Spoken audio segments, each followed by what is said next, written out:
This is going to be a review over the periodic table. We're going to talk about the elements and how we can identify the different characteristics of elements.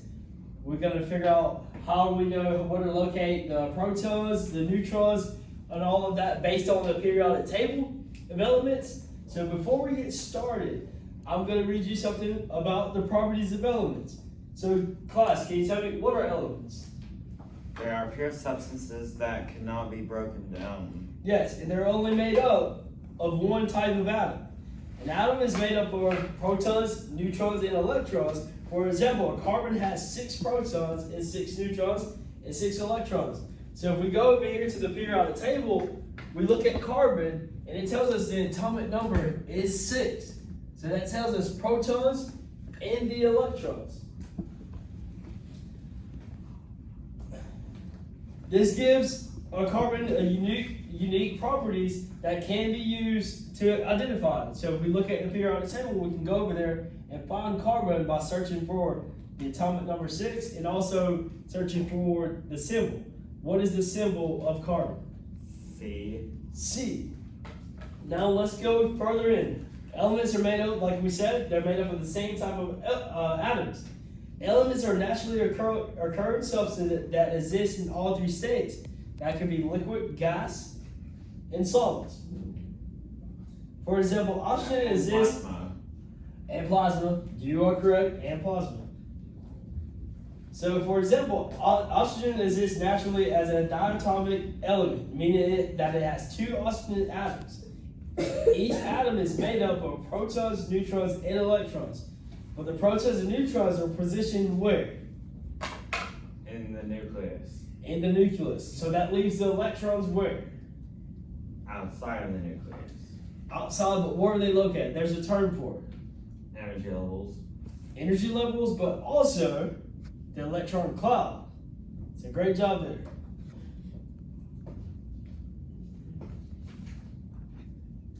All of these elements also have properties. Can anyone, besides Ethan, tell me what example of a property? A property of each of those elements. Like if we say certain elements on this periodic table are grouped together in different groups, and they all share similar properties. So if we want like the number. Properties like, you remember earlier we said the density.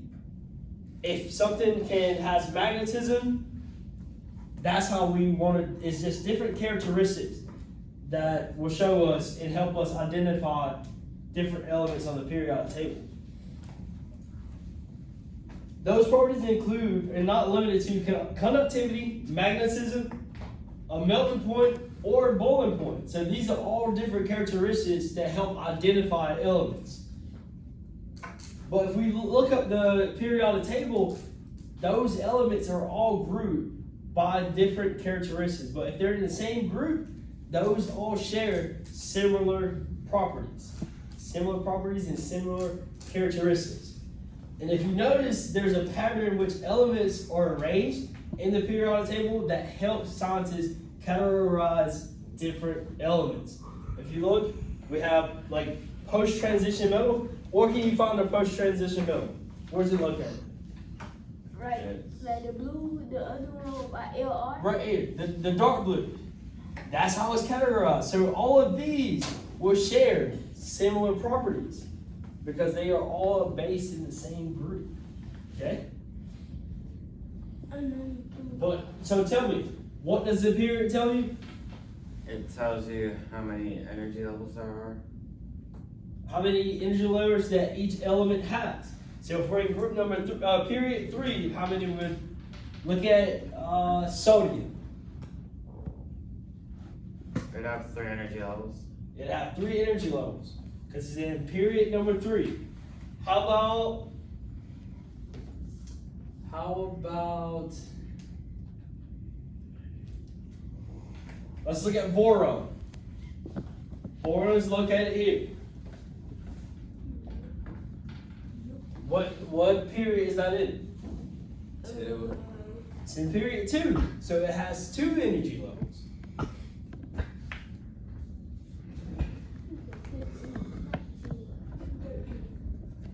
But the different groups of elements also there are different groups of elements that have different properties. These properties are also included by the density, reactivity, and can be predicted based on their arrangement on the periodic table. So that helps us understand more about the elements based on where they're placed and located on the periodic table. But for example, as you move across the period, density usually increases. So as you move across the periods, density will increase. But because an equal size cube of a titanium, iron, or copper might all have the same volume, but they would have different densities. What can you tell me about density? If you have a higher density, are you going to sink or float? If you have a high density. Sink. Okay. Yes. So if you had a plastic ball, but you had a brick, which one of those, the plastic ball or the brick, will have a higher density? The brick. The brick. So the brick will it sink or float? Sink. Most likely it's going to sink. So elements that are in our everyday lives. So an element like lithium is found in batteries. Does anyone play video games? Use a television at your house? How do you control the remote control that tells you, I want to change the channel or turn the video up, the volume? What do you use? How does that work? Gotta have batteries. So lithium, if you thought lithium's on the periodic table, it's right here. Lithium's right there. So if you play video games like Xbox uses batteries to control their controller. So if you don't have batteries, you can't play the video game. You can use a charger. If you have a charger, but without that charger, you can't play without batteries. So that shows. What about the Kinect? What's the Kinect? Oh, that's like the VR thing. Right? No, it's not VR. Then what's Kinect? It's that motion control The product. motion system. Yeah. So, but I'm saying, like, what if you? I don't play Xbox, so I don't know. It's not on PlayStation. So it's like I think it's like a video thing that picks up your motion. Yeah, but So you like put it in front of your television, and it's like you're using that to control the game. It's for PC. It's for PS4 too. Oh well, that's PlayStation Move, buddy. the same thing, similar, but yeah, it is PlayStation Move. So the PlayStation calls it PlayStation Move, while Xbox calls it Kinect. So it's a way for them to just differentiate, like, this is mine, that's theirs. But for PCs, it's VR, correct? Correct. Alright, so, and then also, let's think about the fluorine. How do you use fluorine? Does anyone know what fluorine's in? You use it every day. Soap. That's it. You use it every day. First thing you do when you wake up. Before you come to school, you gotta brush your teeth. Wash your face. You gotta brush your teeth. It's in toothpaste. It's in toothpaste. So it helps fight cavities and things like that. And then if you look, can anyone give me an example of something over here that's on the periodic table that you use when you're like maybe eating your meals? What? You can use the oxygen, like you got oxygen. Alright, so oxygen's there, so you breathe in oxygen, yes? And then also, I was thinking salt. When you go eat dinner or something, you put salt on your food. That's yeah. If you have fries, we have fries for lunch today. So you use the salt to make them taste better, I guess. I don't see salt. Salt. You have to make salt. So what do you use to make salt? What? Tell me. What can you use to make salt? I do not know how to make salt. I never thought you Sodium and chlorine. Sodium chlorine. I thought it was like. I thought So it was like. you got it here. And where's chlorine? There. I thought it was like silver sand. Like, No idea what you said. Wait, say it. Alright, so now let's go through. Tell me what is an element? A pure substance that cannot be broken down. Alright, good job, Ethan. That's great. What is an atom? What is an atom? Dang, I forgot. Can someone help out Damaris? He forgot. It's made up of neutrons. What else? There's two other Protons, charges. electrons, and neutrons. So you said, Pin. he said neutrons, you said pin. That's the way you remember. So you got neutrons, protons, and where else? You said electrons. Yes. And we talked about the properties. Those are the characteristics that help us identify what they are. Then you told us about the periods, correct? Yep. What's in the periods? What would it tell you? How many energy levels there are. It's great. All right. So you guys ready? So now we're gonna focus on this small little PowerPoint. All right. You guys ready? Yeah. Yeah. Oh, whoa. This good. Or is it supposed to go there? Yeah, I think we're good. All right. So the modern periodic table that we use right now is organized by the increasing atomic number. So if you go over here, we start at 1. There's organized 1, 2, 3, 4, and so on, all the way till we get down here to 118. 118. That is how it's organized by. It's organized by. Like we said, Ethan, how many periods do we have? We have 7. We got 7. Each row equals the number of energy levels that you will have. So soon, you guys are going to come up to the board, and each of you will say, or not say, but you would draw you either board model or a Lewis dot diagram. Okay? You got to pay attention to the rows if you're doing a board model. The rows and the group number, because that's going to help with the valence electrons. Can anyone tell me what's the difference between a valence electron and an electron? An electron is closer to the nucleus than a valence electron. Yes, the valence electron is located on the outermost energy layer. More elements in a higher number of periods because there are more spots for the electrons in those levels. Alright, so this should be, Why do it like that? Alright, so now that's just giving you a close up. Like it's just zooming in for you to see. What number is this? 55. Alright, so what term does that number 55 represent?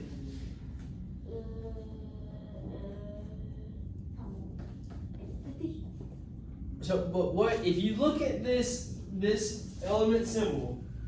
What do you know about 55? That's the atomic what? Number. Atomic number. So what does the atomic number tell you?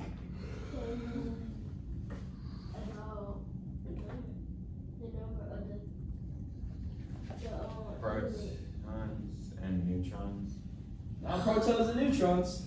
Protons and electrons. Protons and electrons. The atomic number always tells you the protons and electrons. So yes, the marriage, you said 55. Just know, every time you see the atomic number, it tells us the atomic number is also the protons and the electrons, because those are always the same amount. I hate this. The same amount. What? You're getting it.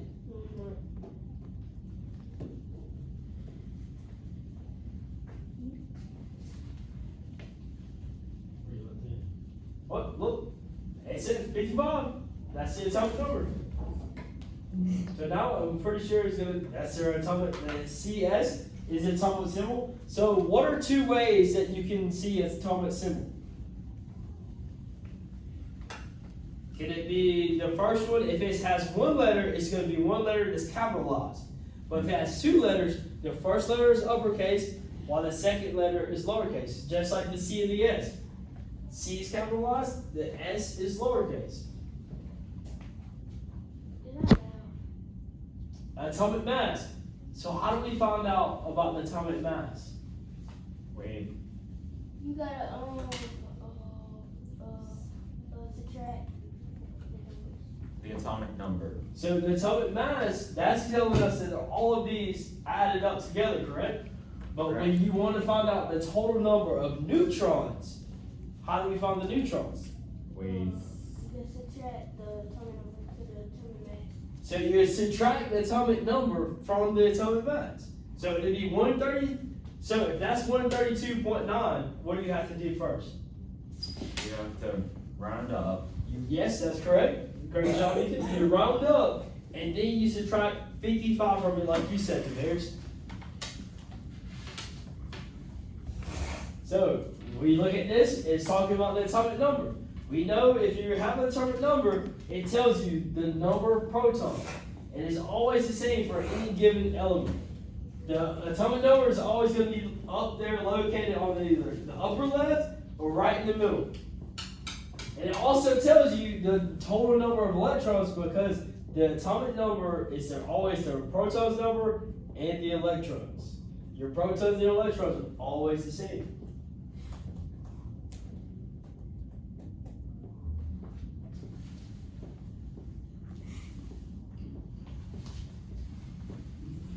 So now they're explaining the atomic mass.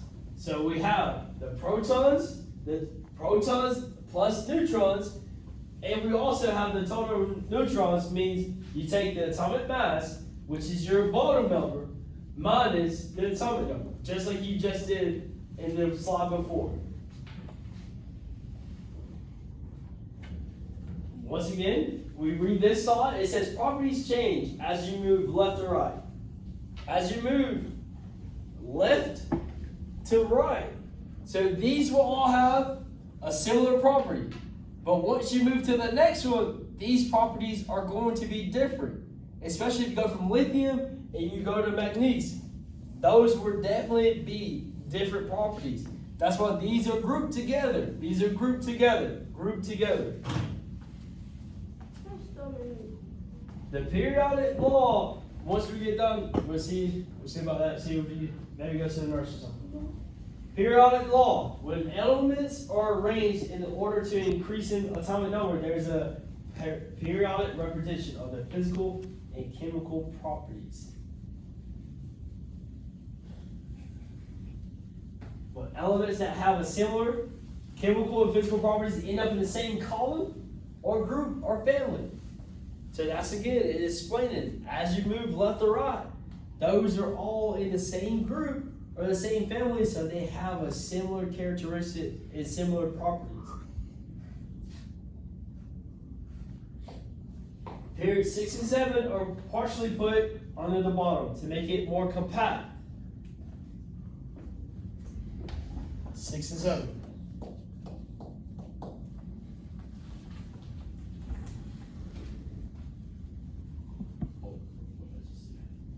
What if 6 and 7? I don't know what I was What you trying to do? The element? No, No. period 6. Yeah. Because like if you go 1, 2, 3, 4, 5, 6, 7, these are also 6 and 7. I'm telling you, just right there. Just be right there. No, there's always an explanation. Always an explanation. Because if you look here, you see that number says 57 through 71. Look at 57. 71. 7. And then 89 to 103. 89. 103. Broad categories of similar general properties. So if you look at this periodic table, we have different groups. Different groups. We have alkali metal, alkali earth metal, and this is how we transition. We figure out based on the color that's located in the periodic table, that's the ones that are going to have a similar properties. Okay? So you got metals, non-metals, and metalloids.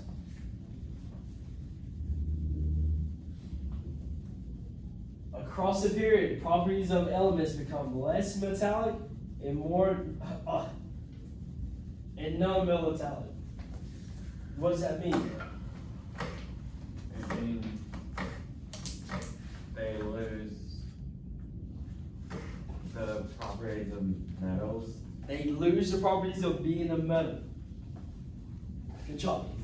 It's cute. But also, a good thing that we need to know about metals are they can be good conductors, which is a property. To be a good conductor, high luster. Does anyone know what high luster means? No. It means it shines. It means it shines. Solids at room temperature except mercury. So if it's solid at room temperature, that means if it's just sitting in here, it's a solid. No.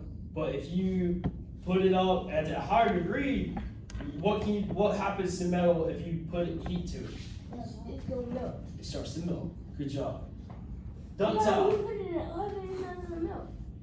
That means you gotta get it like a certain temperature. Because you remember earlier it said that we can describe properties by saying melting point or boiling point. So at some point it will melt. You just gotta get it high enough to that temperature for it to melt.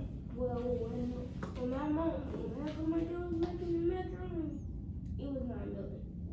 So is the food not melting or the pan? Apparently. The pan should melt. That's why we can use pots and pans to cook in because it says Like aluminum. they can handle heat. Aluminum. Like that kind of pan. Like them folded up pan. Yeah. Like that, it can handle heat well. So it transfers the heat that you have in your stove and it puts it into the food. That's how the food gets cooked. The macaroni was good. I bet. That's what y'all have for Thanksgiving, yeah? What'd you have for Thanksgiving? I had macaroni.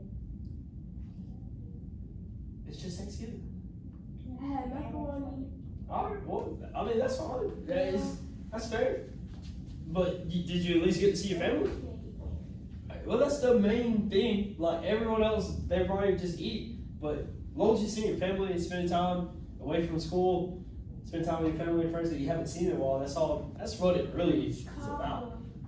And lemon cake, macaroni, and I mainly had the mac and cheese and some ham.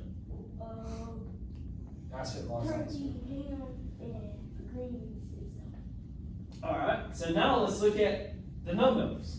Pretty much the opposite of metals. Generally are poor conductors. Carbon, as graphite, is an exception though. But non-metals tend to be brittle. What does the word brittle mean? Can anyone tell me what brittle means? Brittle means that it's not solid. You can still be a solid, but can be brittle. But brittle means it can be easily broken. Okay?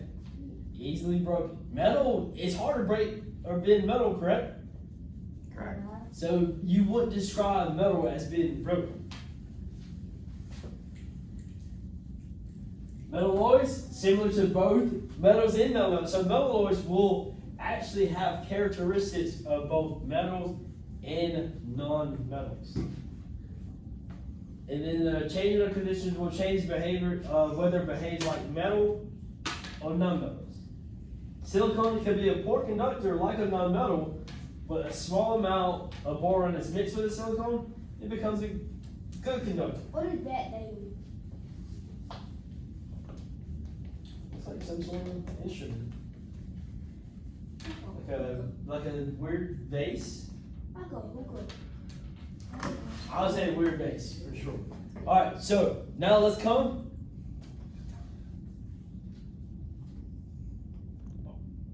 Alright, so let's come. And who wants to go first? You want to draw a board model? I'm gonna draw a Lewis dot diagram. How about we draw a board model and a Lewis dot diagram? Okay, because I know the Lewis dot diagram is the simple one, but let's do both. Which one are you going to choose? What element? Iron. Iron. Let's go. I don't see iron. You better see it. I see it. Yeah.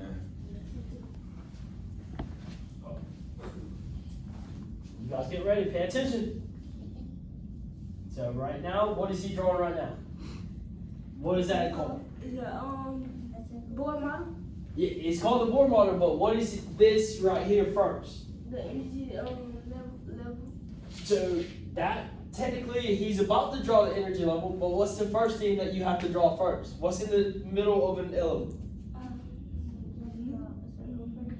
That's it? Neutron. Not neutrons. It starts with the N. You was about to say it. It contains the protons and what else? It contains the protons and the neutrons. What contains the protons and the neutrons? Nucleus. Nucleus. So that's what he's drawing first. This is the nucleus.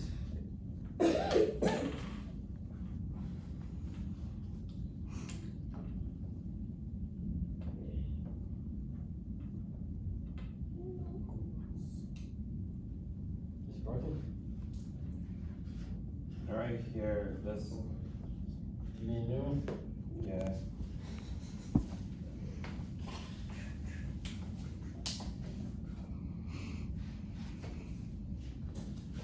So we gotta go to we gotta So, go to you right here? What's the name? Yeah, of yeah, that? yes. The other one. Yeah, 26. Yes.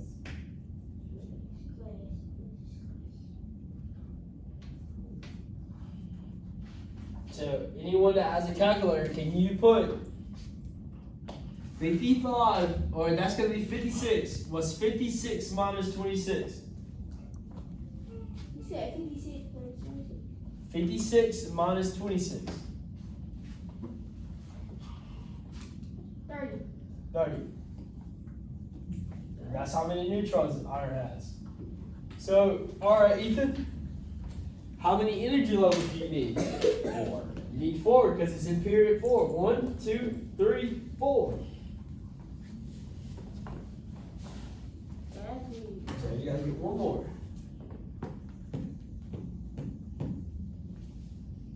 Alright, so guys, let's look at the first energy level. How many electrons can it have? No. How many can fill up the first energy layer? I'm asking you two. It's always the same. 8. The first energy level. 2. 2.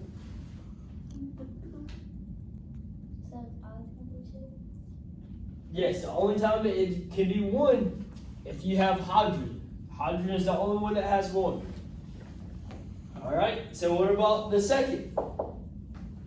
8. 8, good job there. You can hold up to 8. And then we count 1, 2, 3, 4, 5, 6, 7, 8. It's in group number 8. So that means it's going to be how many valence electrons? They what? How many valence electrons is going to be in group number 8? 8 as well. So these next series, that's going to have 8. That's going to have 8. 16.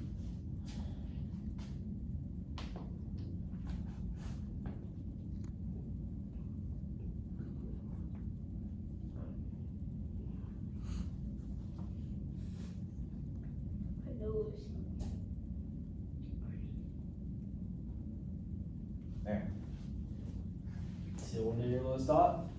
Yeah. You going to do it for iron as well? Yep. Okay.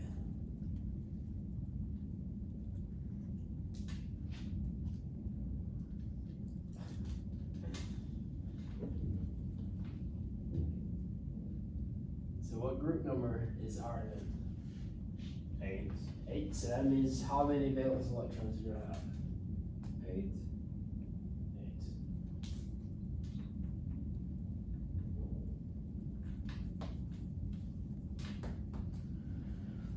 Good job, Ethan.